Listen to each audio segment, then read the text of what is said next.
Hey, what's going on everyone? How you guys doing today? Welcome back to another video. And in today's video, we're going to be checking out a new updated build with the recent changes that Bungie did. Because they took a build that we all know and love and essentially just turned it up to 11. And it all comes from this change right here. A very simple change. It essentially just made so the Warlock constructs are actually treated as grenades for stats as well as perks. And that includes the Ionic Sentry, the Arc Soul, the Helion, the Blade Watcher, and also the Child of the Old Gods. So the actual grenade stat will actually affect their damage now, and they will also proc grenade perks. But a small change essentially made the buddy build just even crazier. This build's been good for a very long time, and just take a look at it yourself now. This is what the buddy build is doing. Constantly chaining lightning, because now the Arc Buddy chains lightning, as well as every time they does damage, we're getting a ton of class ability energy, as well as melee energy, because it counts as grenade damage.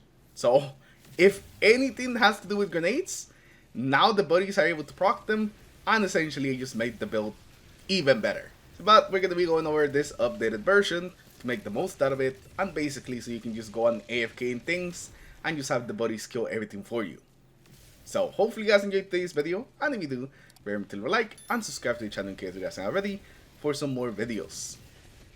Now starting off with the exotic, of course we're gonna have the Getaway Artist. Whenever we consume an Arc Grenade, we turn it into an Arc Soul, we become amplified, and that Arc Soul is just gonna be shooting a bunch of enemies for 20 seconds. The Amplified's already amazing, giving us the damage resistance as well as the negative accuracy to the enemies, meaning that they just can't hit us. And now with the changes, on this build the Arc Buddy will be able to jolt enemies. So whatever it hits is essentially gonna be jolting them, just constantly giving it more ad clear, more power, and also a way to actually stop those overload champions now, which is pretty crazy to say, but yeah, the Arc Buddy is gonna stun overload champions. And the main stat that you wanna focus on this build, of course, is gonna be grenade. You wanna push this stat as high as it can go, because not only are you gonna be getting your grenades back faster, but also you're gonna be getting just more damage on those actual grenades, which will affect the actual buddies now, and they will do more damage as well, just making them more effective, especially for some of that higher end content. So push this grenade stat as high as it can go, and after that you can throw your points into super, class, weapons. As long as you maximize the grenade stat, that's the main one that's really gonna matter for this. And for the actual subclass, we're gonna be on Prismatic for your super. Song of Flame works great. It is still my favorite super to just run any like type of Warlock build, the survivability, the damage, the ad clear. I just think it kind of does everything, but you don't really have to go with a specific one. You want to go with a Nova for some more damage, the Needle Storm, that's just fine. For your class ability, you don't have to go with a specific one either. I just tend to prefer Phoenix Dive, just to be able to like use it more often. For your melee, I still recommend that you go with Arcane Needle. Just having more melees, especially with the amount of like regen we're gonna have, is gonna be very nice with this build. It's also gonna give us more opportunities to actually be able to use our melee and just proc Radiant, giving our weapons some more damage.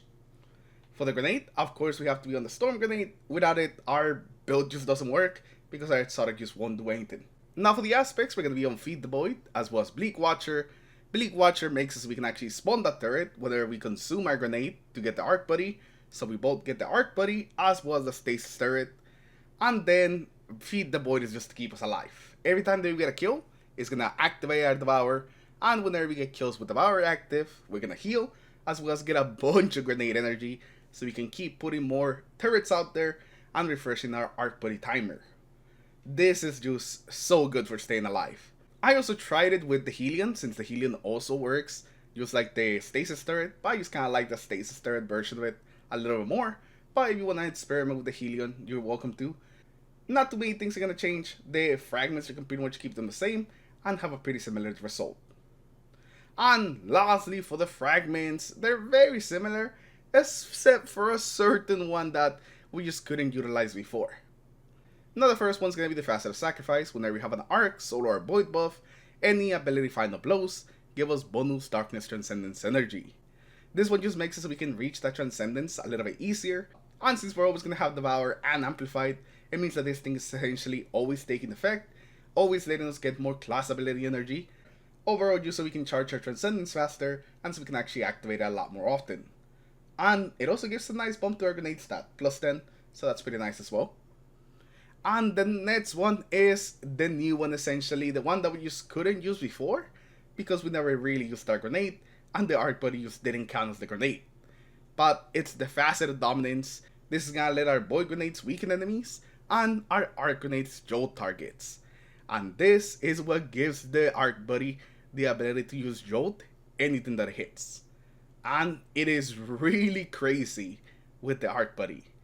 I mean, you saw it at the beginning, especially because of how fast it shoots.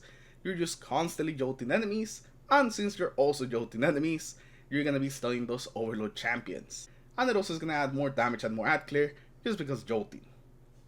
After that, we're gonna have the faceted protection. This is gonna give us some damage resistance whenever we're surrounded. This is just really nice for those higher end activities, where we're gonna be taking more damage.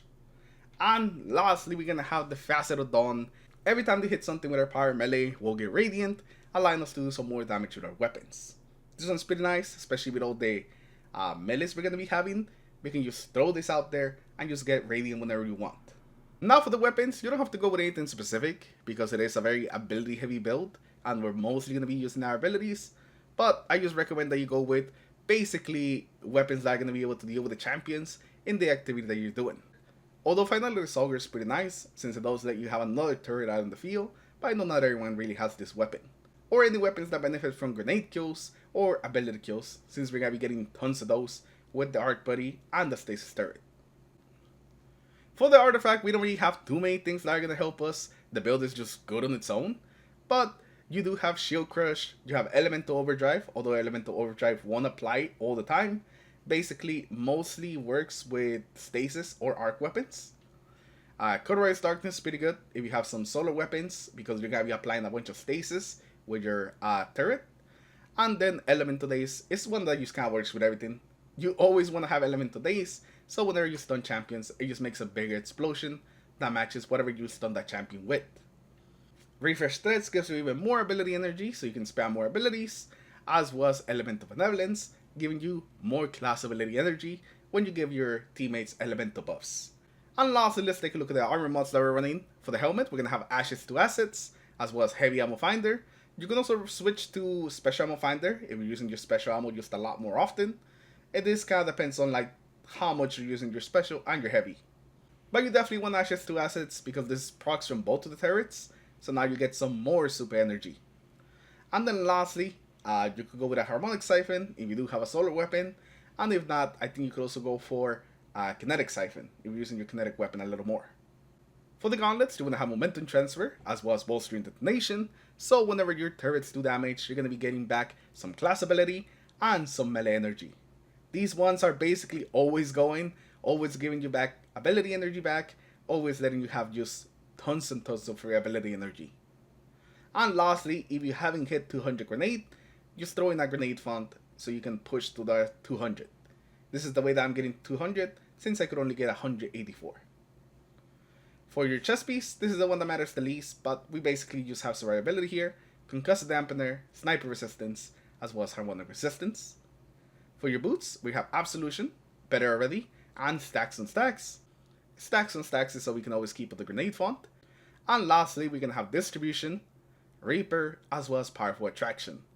Reaper so we can get more orbs, Distribution so we can get a lot more energy on our abilities whenever we use our class ability, and lastly Powerful Attraction so we can pick up any orbs that might be in the area whenever using a class ability. You may want to change these around if you're not going with Phoenix Dive and instead you're going with a regular like traditional Rift, but these I think work pretty well with Phoenix Dive. And that's pretty much the build right there. That's the new Warlock AFK build. If you want to just chill, sit back, and allow your buddies to essentially play the game for you, then this is the way that you're going to do it. And they're going to be doing it even more effectively now. So I definitely recommend that you guys give it another try, even if you've played it in the past before, so you can see just how much stronger it actually is now. It is ridiculous, and even though we knew that they were eventually going to make the buddies into grenades, I just didn't really think about some of these interactions till it actually happened in the game, and it's something. They also made a couple of other changes that I'm very interested in that you guys should be seeing some builds on, especially on the Strand Hunter. Strand Hunter got some very interesting builds that I just cannot wait to actually try. But thank you for stopping by. Thank you for hanging out. And I'll see you guys in the next one. Take care, everyone. Have a good rest of your day. Hopefully, you guys enjoyed the build. And peace.